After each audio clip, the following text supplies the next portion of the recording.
자기 의견을 바꾸거나 고치지 않고 굳게 지켜서 우기는 것을 일컬어서 고집이라고 합니다. 고집. 고집 자체가 나쁜 건 아니죠. 그러나 우리는 고집센 사람과 대화하거나 고집센 사람과 함께 일하는 것을 피곤해하고 부담스러워합니다. 왜 그렇죠? 고집이 세다는 것은 뒤집어 말하면 융통성이 없다는 것을 의미하기 때문입니다. 우리는 고집이 매우 심한 사람, 고집 매우 세고 질긴 사람을 뭐라고 부르죠? 바로 똥고집이 황소고집, 그렇죠? 옹고집, 왕고집, 그렇죠? 또는 고집쟁이라고도 부르죠. 근데 사실은 이런 호칭들은 긍정적인 의미로 사용되기보다는 부정적인 의미로 사용됩니다. 그 사람, 옹고집이야. 굉장히 부정적으로 사용되는 표현인 거죠. 오늘 본문에서 우리는 한 고집센 사람을 만나게 됩니다. 아주 고집센 사람을 만나게 되는데 그는 누구죠? 바로 바울입니다. 그렇다면 그가 부린 고집은 어떤 것이었는지 오늘 본문을 함께 살펴보도록 하겠습니다. 밀레도에서 바울은 에베소 교회 장로들과 눈물로 작별 인사를 나눕니다. 그리고 바울과 선교팀은 예루살렘으로 향하게 되죠. 그래서 1절부터 3절까지는 밀레도에서 두로에 이르는 여정을 소개하고 있습니다. 우리 지도를 한번 보여주시겠습니까? 그렇죠. 이쪽이 밀레도고요. 보스, 로드, 그다음에 쭉 그쳐서 시돈을 내는데 시돈 밑에 바로 두로가 있습니다. 두로 밑에 돌레마이가 있고 그 밑에 가이사랴 밑에 예루살렘이 있게 되죠. 그래서 이렇게 쭉 위쪽을 따라서 갔다가 다시 이제 밑으로 돌아오고 있는 여정들이죠. 그래서 밀레도에서 두로까지 오는 여정이 1절부터 3절까지 소개가 되고 있습니다. 바울은 두로에서 약 일주일간을 머물게 됩니다. 아마도 배에 짐을 내리고 또 배에 짐을 새로 실으면서 다음 가이사랴로 가는 다음 배편을 기다렸던 것 같습니다. 두로에서 일주일간을 머물게 되면서 바울은 두로에 있는 제자들을 수소문했습니다. 일주일간을 머물게 되니까 가만히 있지를 않죠. 그 일주일 동안 두로에 있는 제자들을 찾아왔습니다. 사실 두로는 바울이 한 번도 방문한 곳은 아니었습니다. 그러나 그곳에서도 복음을 듣고 예수님을 믿은 제자들이 있었습니다. 두로의 제자들, 두로의 성도들은 바울 일행을 환대하고 숙식을 제공했습니다. 사도행전은 기록되어 있지는 않지만 틀림없이 바울은 두로의 성도들과 교제만 나누지는 않았을 것이에요. 뭘 했을까요? 복음을 가르치고, 그렇죠? 하나님 나라에 대해서 말했을 것입니다. 그러는 중에 자연스럽게 바울은 밀레도에서 에베소 교회 장로들에게 말했던 것처럼 자신이 지금 성령에 매어서 예루살렘으로 가고 있다는 것을 말했을 것입니다. 그리고 예루살렘에서는 결박과 환란이 자기를 기다리고 있을 것이라는 이야기도 함께 했을 것입니다. 성령께서 두로의 성도들에게 이 바울의 말이 맞다는 것을, 예루살렘에서 바울이 틀림없이 어려운 일을 경험하게 될 것이라는 것을, 겪게 될 것이라는 사실을 확인시켜 주었습니다. 그러자 두로에 있는 성도들, 제자들은 어떤 반응을 보이죠? 우리 4절 말씀을 같이 읽도록 하겠습니다. 제자들을 찾아 거기서 이레를 머물더니 그 제자들이 성령의 감동으로 바울더러 예루살렘에 들어가지 말라 하더라. 두로의 성도들은 바울에게 예루살렘에 들어가시면 안 됩니다. 들어가지 마십시오라고 말렸습니다. 근데 4절의 표현을 보자면 제자들이 성령의 감동으로 바울더러 예루살렘에 들어가지 말라 하라라고 표현하고 있어서 마치 성령께서 두로의 성도들을 통해서 바울을 말리신 것처럼 표현하고 있지만 그런 것이 아니라, 왜냐하면 성령은 지금 바울을 예루살렘으로 이끌고 가시기 때문이죠. 그러니까 바울은 이끌고 가시면서 두로의 제자들에게는 올라가지 못하도록 말리라라고 말하실 수는 없는 거죠. 그러니까 성령의 감동으로 그들이 깨달은 것은 뭐냐면 올라가지 못하도록 막으라는 것이 아니라 성령의 감동으로 바울이 예루살렘에 가면 어떤 일을 겪게 될 건지를 알게 된 것이에요. 틀림없이 바울이 예루살렘에 가면 바울이 말한 것처럼 결박과 환란을 당할 것이라는 것을 성령의 감동을 통해 알게 된 것입니다. 그러니까 어떻게 해요? 바울이 예루살렘에서 당할 환란을 알게 되자 바울을 말린 것이죠. 성령이 바울을 말리라고 시킨 것이 아니라 환난을 당할 것을 알게 해 주시자 바울을 말린 것입니다. 여러분 만약 한번 가정해 보세요. 만약 우리가 사랑하는 선교사님이 다음 주에 어떤 나라로 출국하시는데 성령께서 선교사님이 그 나라에 가면 큰 어려움을 당할 것이라고 우리가 알게 해주셨어요. 그럼 우리는 어떻게 하겠습니까? 말리죠. 가시면 안 됩니다. 가시면 큰 어려움과 위험을 당하실 수도 있으니까 가시면 안 돼요. 좀 나중에 가십시오. 아니면 다른 곳을 가십시오라고 말했겠죠. 우리가 그분을 아끼고 사랑하는 만큼 더 간절히 말릴 것이에요. 그렇죠? 덜 사랑한다 그러면 잘 모르는 사이라면 뭐 이렇게 하겠지만 정말로 사랑하고 아끼는 분이라면 그만큼 가지 못하도록 붙잡고 말렸을 것입니다. 아마 두로의 성도들이 그랬던 것 같습니다. 그렇죠? 두로의 성도들이 바울을 사랑하고 아끼는 것만큼 가지 못하도록 말렸죠. 그러나 바울의 고집과 결심을 꺾을 수 없었습니다. 5절과 6절 말씀을 함께 읽겠습니다.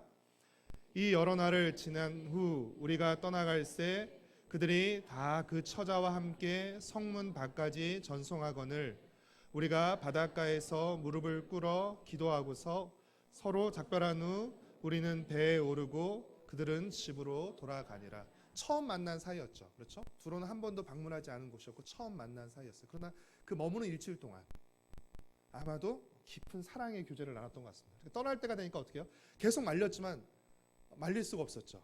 그러니까 떠나는 그 순간 어때요? 두로에 있는 그 제자들이 모든 처자와 그렇죠? 다 와서 마지막 작별 인사를 나눴죠. 그렇죠? 바닷가에서 무릎을 꿇고 기도하고. 그래서 어떤 분은 공항에서 선교사님들 나가실 때 공항에서 기도하는 게 이 절에서 비롯된 게 아닌가 뭐 이렇게 얘기하시는 분도 아쉬운 작별을 나눴죠. 또 한 번의 아쉬운 작별을 한 후 바울 일행은 돌레마이를 거쳐서 예루살렘의 하룻길 거리에 있는 가이사랴에 도착하게 되었습니다. 가이사랴에서 바울이 머물렀던 곳은 누구의 집이었죠? 그렇죠. 8절 말씀 우리 함께 같이 읽겠습니다. 이튿날 떠나 가이사랴에 이르러 7 집사 중 하나인 전도자 빌립의 집에 들어가서 머무르니라. 그렇죠? 여러분 빌립은 어떤 사람이죠? 8절에도 나와 있지만 사실 사도행전 6장에서 교회가 막 성장했죠. 그러다 보니까 헬라파 유대인 과부들이 그 구제에서 제외되는 문제들이 발생했습니다. 그러자 그 문제를 해결하기 위해서 7명의 집사를 뽑게 되죠. 그 7 집사 가운데 한 사람이 바로 빌립이었죠. 그리고 빌립의 버금가는 빌립을 능가하는 또 한 명의 유명한 집사님이 계셨는데 누구시죠? 스테반이었죠. 그렇죠? 그 후 빌립은 사도행전 8장에서 사마리아 성에 내려가서 복음을 전합니다.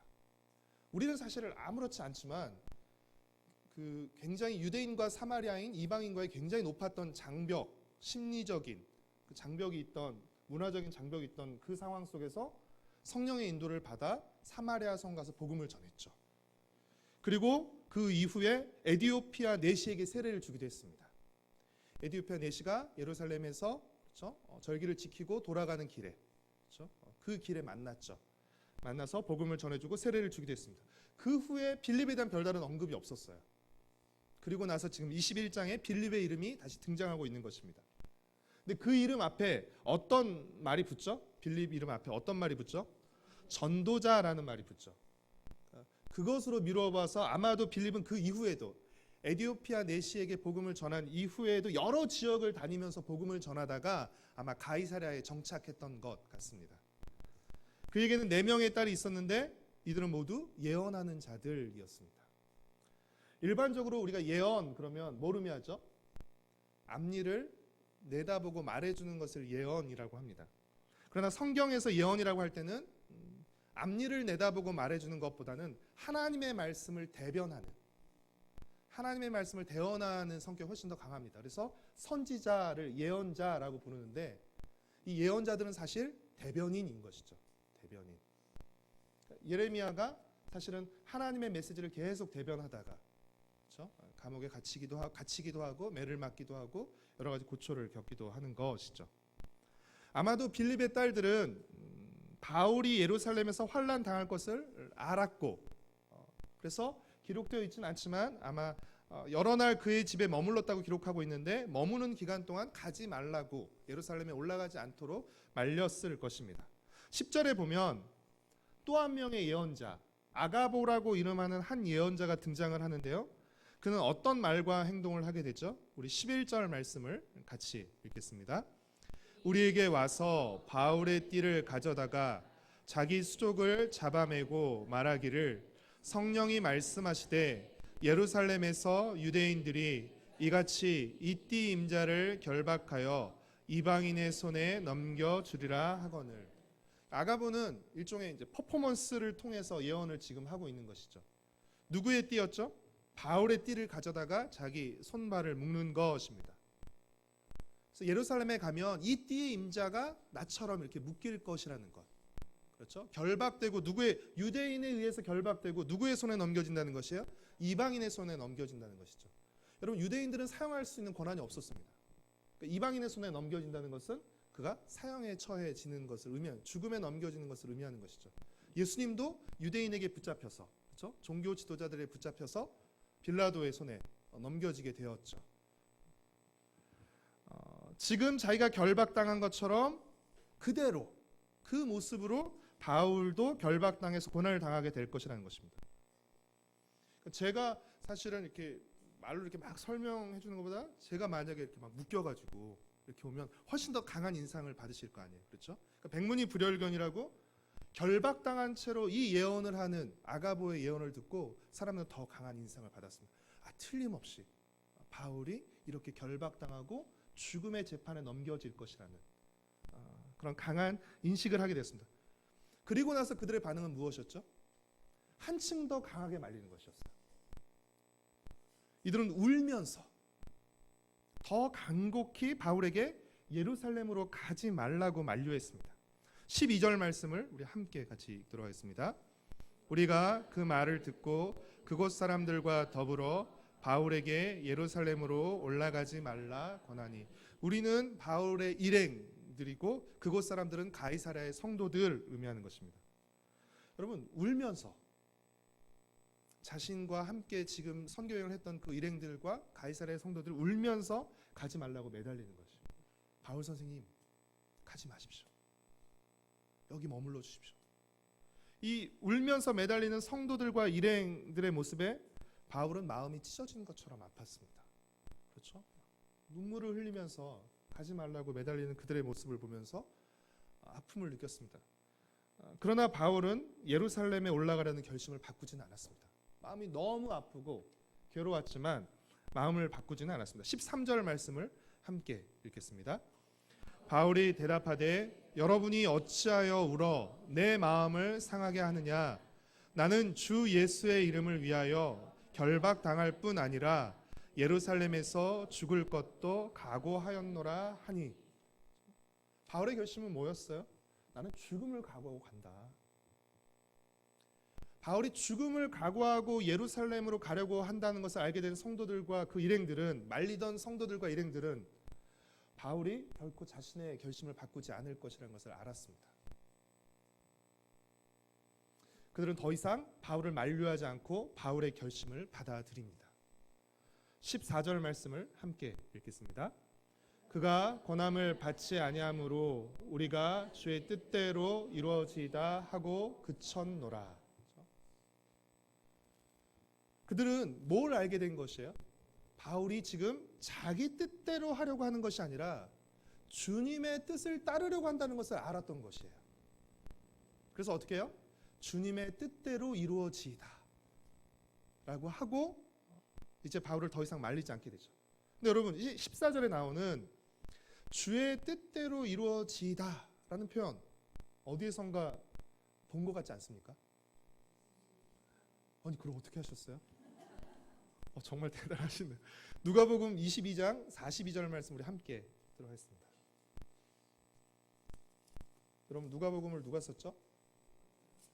사도행전을 누가 썼죠? 누가가 썼죠. 22장 42절 말씀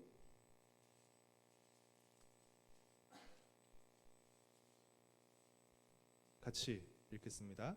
시작. 이르시되 아버지여 만일 아버지의 뜻이거든 이 잔을 내게서 옮기시옵소서.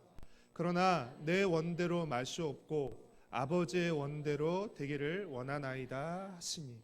그러니까 여러분 주의 뜻대로 이루어지다라는 이 고백은 바로 겟세마네 동산에서 드렸던 예수님의 기도이기도 한 것이죠.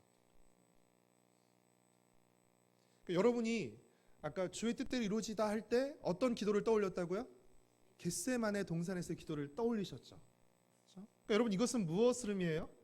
바울이 죽음을 각오하고 결박과 환란이 기다리고 있는 예루살렘으로 가려고 한다는 것은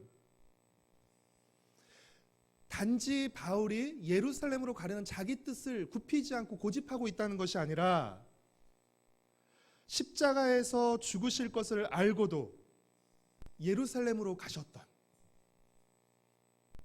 그리고 붙잡히실 것을 알고 십자가에 달리실 것을 알고도 도망가지 않으셨던, 그 길을 피하지 않으셨던 바로 그 예수님을 뒤따르고 있다는 것을 우리에게 보여주고 있는 것입니다.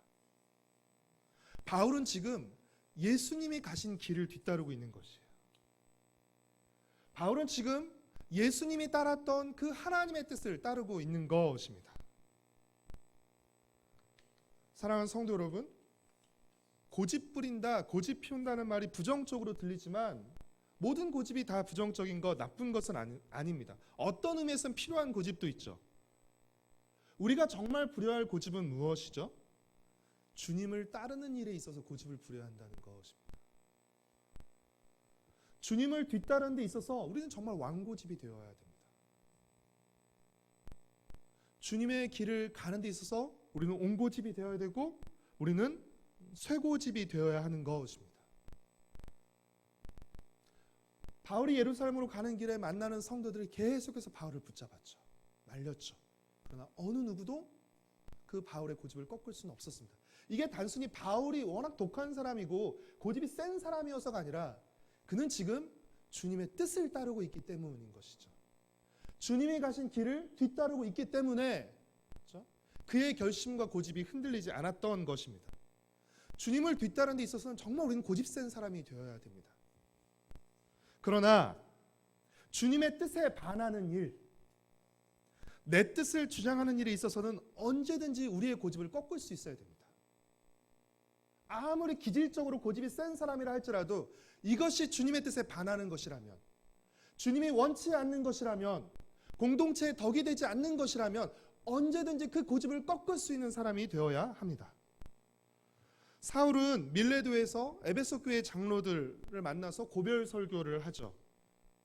그 고별 설교의 내용 중에 하나가 뭐냐면 거짓 교사들을 경고하는 것이었습니다.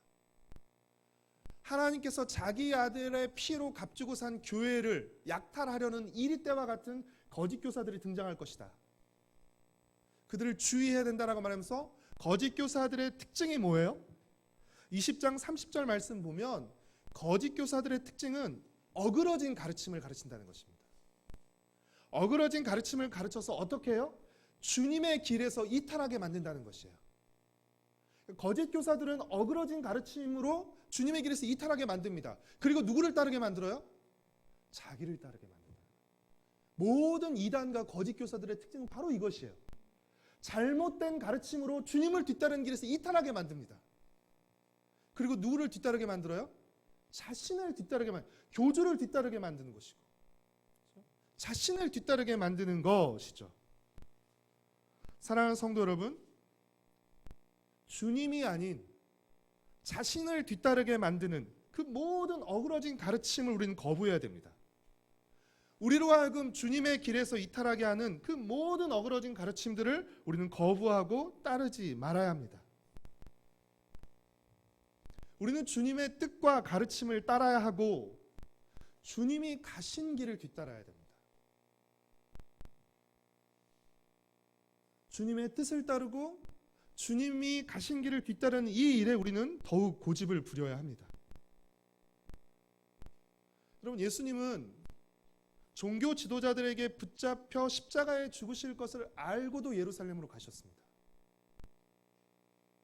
복음서에 보면 예수님이 미리 그것을 예고하시죠. 자신이 받으실 순환에 대해서 여러 차례 예고하시죠. 모르고 갔는데 재수 없어서 체포당하고 억울하게 재판을 받아서 죽으신 것이 아니었어요. 예루살렘에 가면 어떤 일이 있을 것이라는 사실을 예수님 너무나 잘 아셨습니다. 여러 차례 제자들에게 그것을 말하죠. 그러면서도 그 길을 가는 것을 포기하지 않으셨습니다. 그 길을 계속해서 자신이 붙잡혀 죽으실 것을 아심에도 불구하고, 아니 더 정확히 말하면 붙잡혀 죽으시기 위해서 예수님이 예루살렘으로 가신 것입니다. 왜요? 그것이 하나님의 뜻이었기 때문이죠. 십자가의 고통을 아셨기에 예수님은 붙잡히시기 전날 밤에 어떤 기도를, 정말 땀을 피처럼 쏟아내면서 어떤 기도를 드리시는 것이에요? 할 수만 있다면 이 잔을, 그렇죠? 감당하지 않기를, 이 잔이 피해가기를 기도했던 것이었죠. 예수님 그렇게 기도하셨어요. 주님 할 수만 있다면. 주님의 뜻은 무엇이었어요? 예수님의 뜻은 무엇이었습니까? 할 수만 있다면 이 잔을 피하는 것이 예수님의 뜻이었습니다. 예수님 그것을 구하셨어요. 그러나 예수님의 기도는 어떻게 끝나죠? 내 뜻대로 마시고, 내 원대로 마시고 아버지의 뜻대로 되기를 원한다는 말로 예수님의 기도는 끝맺게 되었죠. 예수님은 하나님 아버지의 뜻을 따르셨고, 그 덕분에 우리가 십자가에 달리신 예수 그리스도로 말미암아서 죄의 용서와 구원의 은혜를 받고 천국 백성이 될 수 있게 되었던 것입니다. 예수님이 자신의 고집을 꺾지 않으셨기에, 자신의 뜻을 끝까지 고집부리지 않고 하나님의 뜻에 자신의 고집을 꺾으셨기에 사실 우리가 예수 그리스도로 말미암는 죄 용서와 구원의 은혜를 누리게 되는 것이죠. 그리고 그 뒤를 이어서 사도 바울이 죽음을 각오하고 결박과 환란이 기다리고 있는 예루살렘으로 가고 있는 것입니다. 바울은 지금 누구를 뒤따르고 있는 것이에요? 예수님을 뒤따르고 있는 것입니다. 바울은 예수님과 같은 길을 걷고 있는 것입니다. 그리고 이 길은 우리가 걸어야 할 길이기도 한 것입니다. 여러분, 예수님을 뒤따른다고 한다면서 예수님과 다른 길을 간다는 건 말이 안 되는 거죠. 예수님을 뒤따른다는 것은 무엇을 의미하죠? 예수님과 같은 길을 간다는 것을 의미하는 것입니다. 사랑하는 성도 여러분, 한 사람의 인생의 크기는, 한 사람의 인생의 영광은 그가 가진 소유나 지위가 아니라 그가 붙들고 살아가는 사명의 크기에 달려 있습니다. 그가 어떤 사명을 붙잡고 살아가느냐, 그가 어떤 사명을 위해서 자신의 생명을 내어놓느냐에 따라서 그 사람의 인생의 크기와 그 사람이 받게 될 인생의 영광의 무게가 달라지게 되는 것입니다. 여러분, 바울을 위대하게 만든 것은 무엇이었습니까? 죽음을 각오하고 붙잡은 주 예수님께 받은 사명, 예수님을 전하는 그 사명, 그리고 주님이 가신 길을 이탈하지 않고 끝까지 뒤따르는 그의 고집에 있었던 것입니다. 오늘 우리는 무엇을 붙잡고 살아가고 있습니까? 주님께 받은 사명입니까? 아니면 세상의 욕망입니까? 우리는 누구를 뒤따르며 어떤 길을 걸어가고 있습니까? 주님이 가신 길입니까? 주님이 가신 길을 이탈해서 세상이 유혹하는 길입니까? 또 우리는 어떤 뜻을 따라 살아가고 있습니까? 주님의 뜻입니까? 아니면 내 뜻입니까? 평생 내 뜻만을 고집하고 주장하며 살아온 사람은 아마 그가 거두게 될 인생의 크기와 영광의 무게는 정말로 작고 보잘것없을 것입니다. 그러나 주님의 뜻을 따라 자신의 인생을 살았던 사람은 자신이 생각하지 못했던 큰 영광을 누리게 될 것입니다. 사랑하는 성도 여러분, 주님께서 가르쳐주신 기도 중에 어떤 내용이 있죠? 오늘 설교와 연관된 어떤 기도 문구가 있습니까? 뜻이 하늘에서 이루어진 것 같이 땅에서도 이루어지이다. 여러분, 이 기도는 날마다 우리 삶 속에서 되뇌어야 되는 기도이죠. 하나님의 뜻이 오늘 내가 발을 딛고 서가고 있는 이 땅 속에서, 그렇죠? 내가 살아가고 있는 이 삶의 정황 속에서 하나님의 뜻이 이루어지기를 기도해야 되는 것이고, 또 우리의 모든 삶 속에서 주님의 뜻을 따라 살아가도록 우리는 애써야 하는 것입니다. 사랑하는 성도 여러분, 주님의 뜻이 이루어지기를 기도하며 우리의 모든 삶 속에서 주님의 뜻을 따라 살아가기를 축복합니다. 그것이 정말 축복이에요. 세상의 길이 아니라 주님의 길을 뒤따르며 살아가기를 축복합니다. 가장 낮고 가장 고난받는 십자가의 길이었지만 그럼으로써 하나님은 지극히 예수 그리스도를 가장 높이 올리셔서 가장 영광스러운 자리에 올리셨죠. 그 예수님이 받으신 영광이 예수님을 뒤따르는 자들이 받을 영광을 보여주는 것입니다. 자신을 위한 왕고집쟁이로 살아가지 마십시오. 우리의 왕이신 주님을 위한 고집쟁이로, 왕을 위한 고집쟁이로, 또 사명자로 여러분 거룩하게 영광스럽게 살아가기를 소망하고 축복합니다.